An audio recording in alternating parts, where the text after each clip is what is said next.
What do you think is this? I'm going to get to this a little bit later. In the meantime, Elon Musk made two big announcements not connected to that vehicle. I think we should pay close attention as Tesla stock investors because it's actually really relevant to us, even though it's not directly about Tesla. This is the final straw because of this law and many others that preceded it attacking both families and companies. SpaceX will now move its headquarters from California to Starbase, Texas. And here's Elon's second announcement. X headquarters will move to Austin from California. Have had enough of dodging gangs of violent drug addicts just to get in and out of the building. And it's not just Elon Musk. He says many will follow, and Jason from the All In podcast says he will disclose his plans on the podcast this week. I think this is actually fairly significant for Tesla in the long term as well for a few reasons. Number one, if Elon moves the headquarters of SpaceX and X to Texas, knowing that Tesla's headquarters are in Texas, that means Elon will naturally spend more time at Tesla, simply because Tesla will be closer to Elon. Now, we also know that Tesla's engineering headquarters specifically are in California, and that might be moved as well later, or at least a lot of these people might move to Texas. We saw Elon Musk meet the governor of California when Elon opened the headquarters of engineering for Tesla, and I guess roughly at that point, Elon made it clear to the governor about a year ago that laws of this nature would force families and companies to leave California to protect their children. Elon Musk is referring to this new bill, which bans schools from making rules requiring parental notification if a child changes his or her gender. This move also, I think, makes Texas like Elon Musk and Elon's companies a little bit more, which I think will help Tesla. There was a lot of love, of course, already from Texas, but I think there's going to be more. Tesla moved its main headquarters to Texas back in 2021, so 3 years later, we are seeing the same with Elon's other companies. Another reason why this move is great for Tesla is we know that Elon's companies collaborate with each other. Some engineers like to work at multiple companies, or they transfer from one Elon company to another Elon Musk company, and that's great because Tesla will have more access to great engineers. On the surface, this definitely seems like good news for Tesla. If this rule passes, it makes it even more likely that Tesla becomes the main software supplier to the US auto industry at some point. The US to issue proposed rules limiting Chinese vehicle software in August. However, this is only good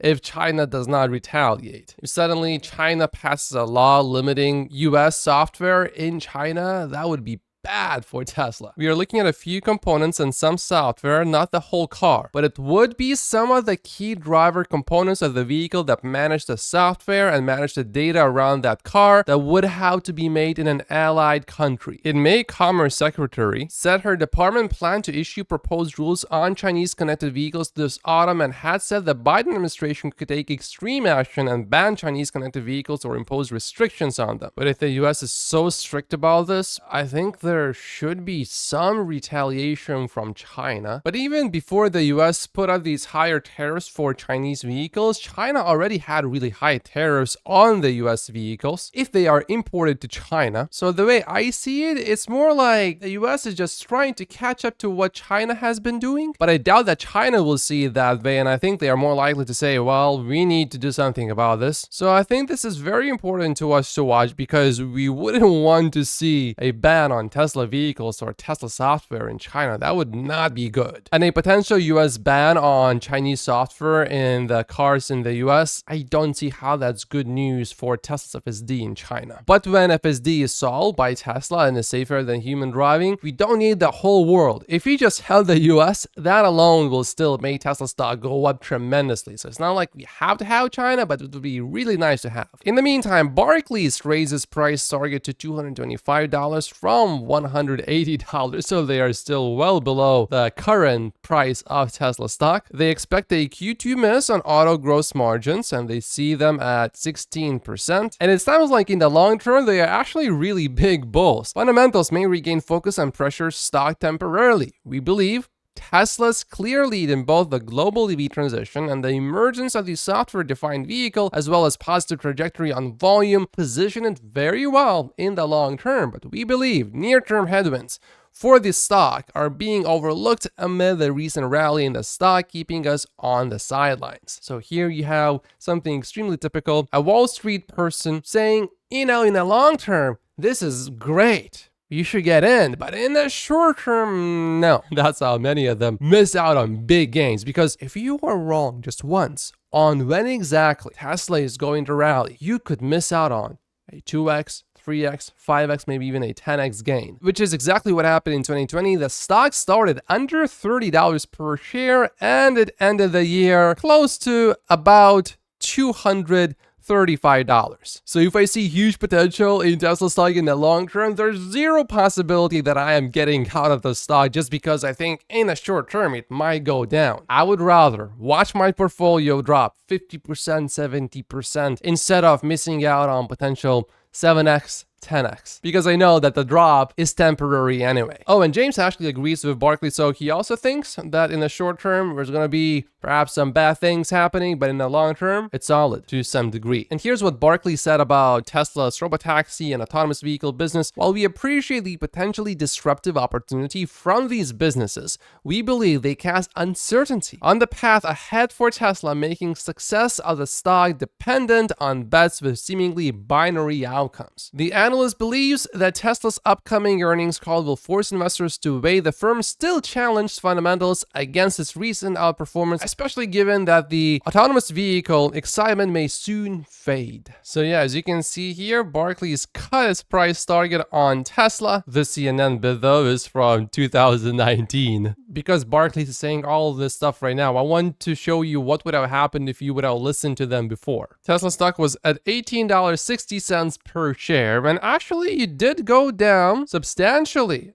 all the way down to $12 before it rallied so hard you can barely even see a dip right here. So it's not like Barclays has zero credibility, but I'm going to ignore it for a few reasons. Number one, his overall success rate is 42% only, so you would be more right doing the exact opposite of what he says. However, I guess when he is right, he's right somewhat big time because his losses are offset by his gains. But looking at Tesla stock, oh boy, he made some big blunders. He said sell right before the big run up, and then he said hold, but if you're holding nothing, you're not benefiting from the rally. His average Tesla stock return is minus 55%. That's pretty bad. Here's someone I would rather listen to instead of Barclays' Dan Levy about Tesla. While overall, Ben Kallo from Baird is not really that better compared to Dan Levy, specifically about Tesla, he's much better. He always said either buy or hold. So if you bought a lot of stock here, oh, you did well here. And what did he just say about Tesla? He said buy more Tesla stock. Baird is particularly interested in the upcoming Robotaxi event, which they believe will be a positive catalyst for Tesla shares. They expect the event to provide greater clarity on the financial implications of Robotaxi's product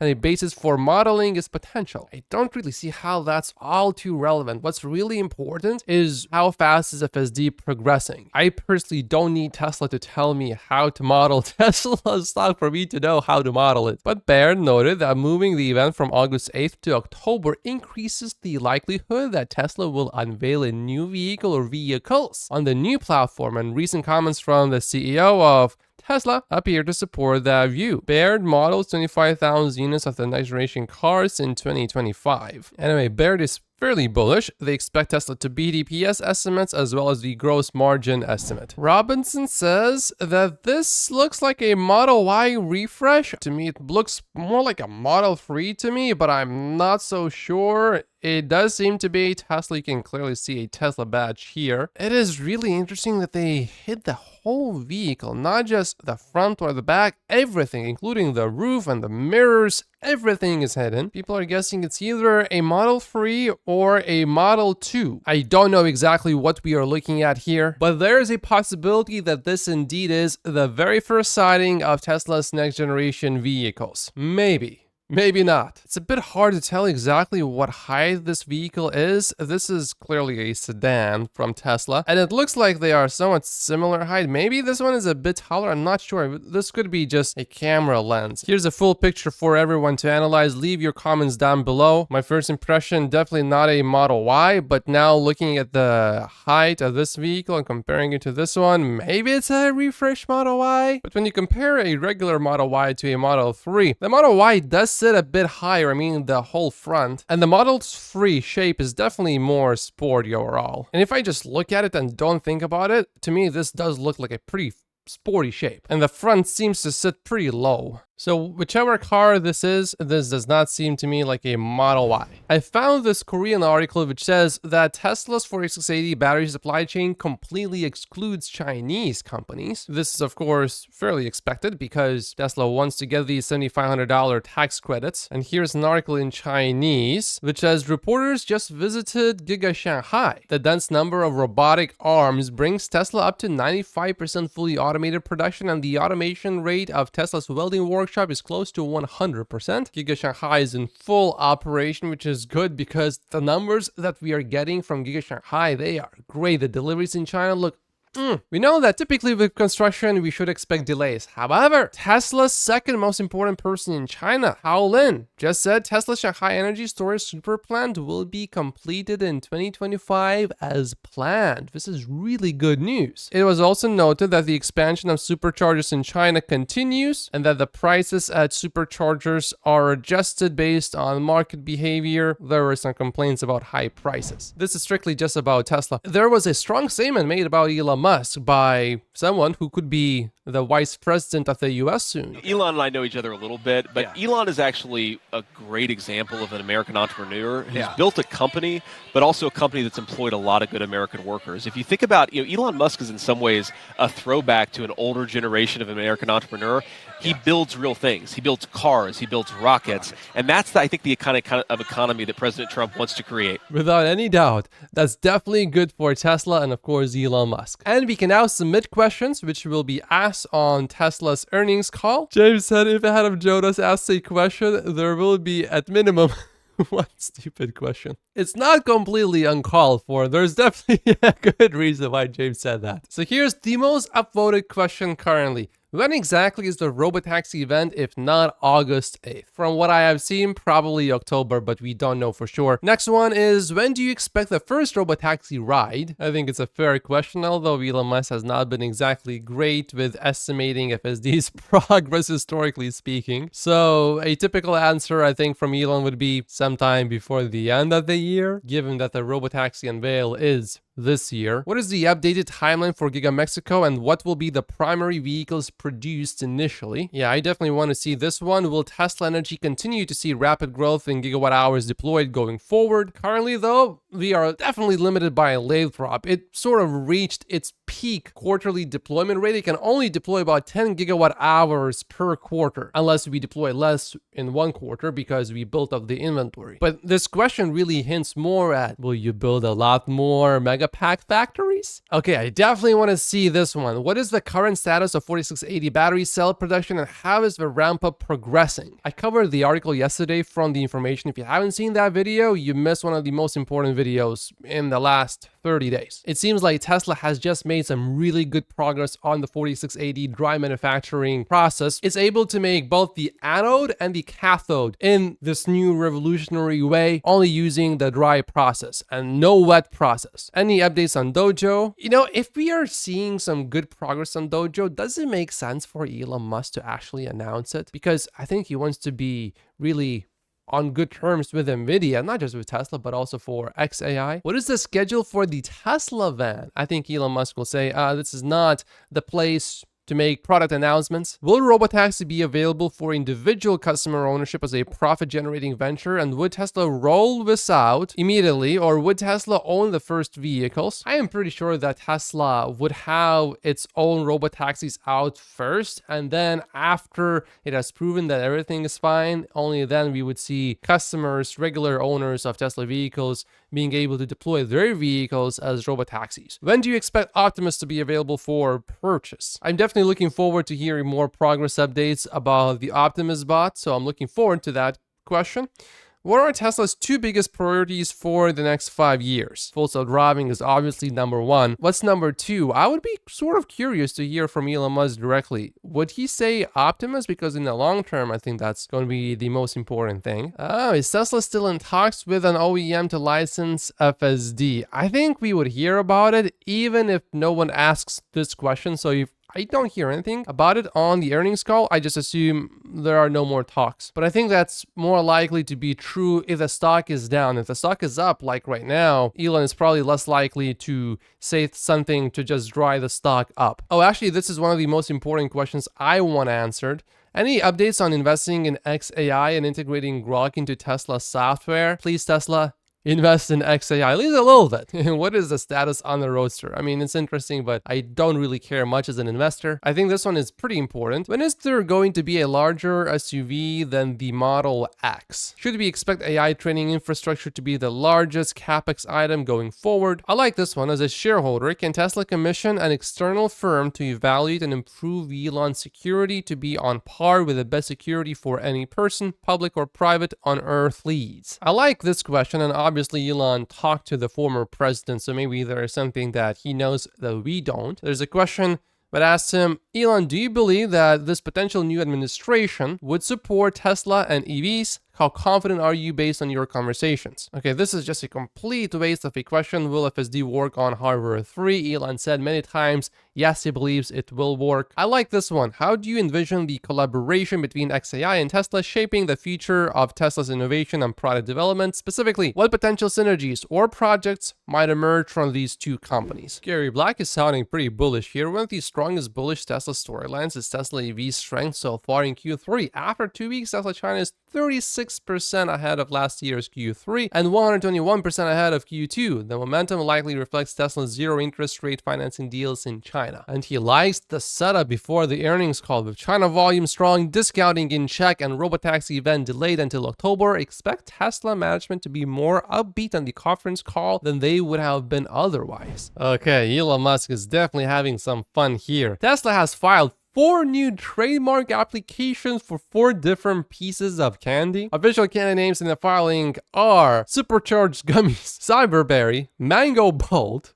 and Dogmo Chill. Anyway, for a long time, Elon Musk has been making posts like this. Seriously, big candy is suppressing research and development. When's the last time you heard of a great new candy bar? And here's an explanation from Elon Musk himself about why he wanted to make candy. I haven't seen a candy yet that's good enough to send out, but and it's but I think it's there's like 3 companies or something that control all the candy in the world pretty much, and dog food. Yeah, there's somebody constructed like this. It's this crazy conglomerate, and it's like dog food and baby food and candy, and it's like all all the brands.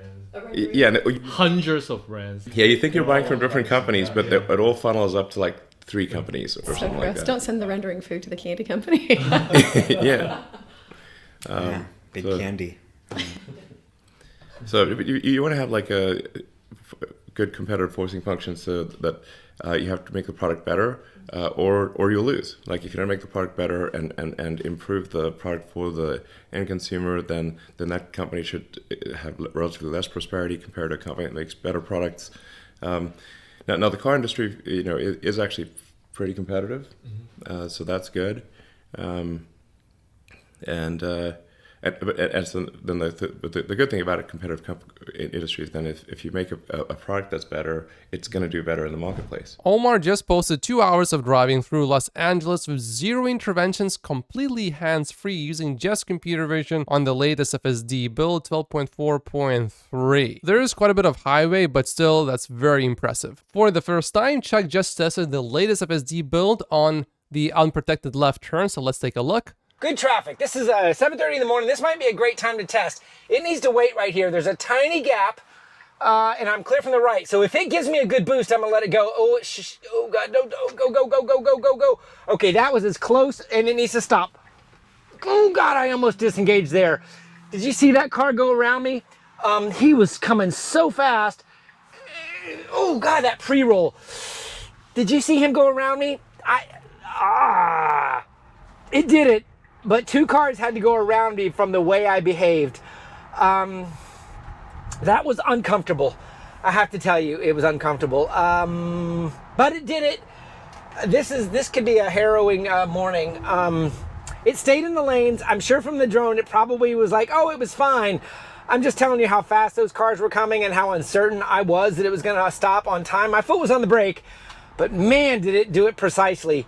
So either that was an amazing job, and the driver needs to get used to it, or it was a little too close for the oncoming cars.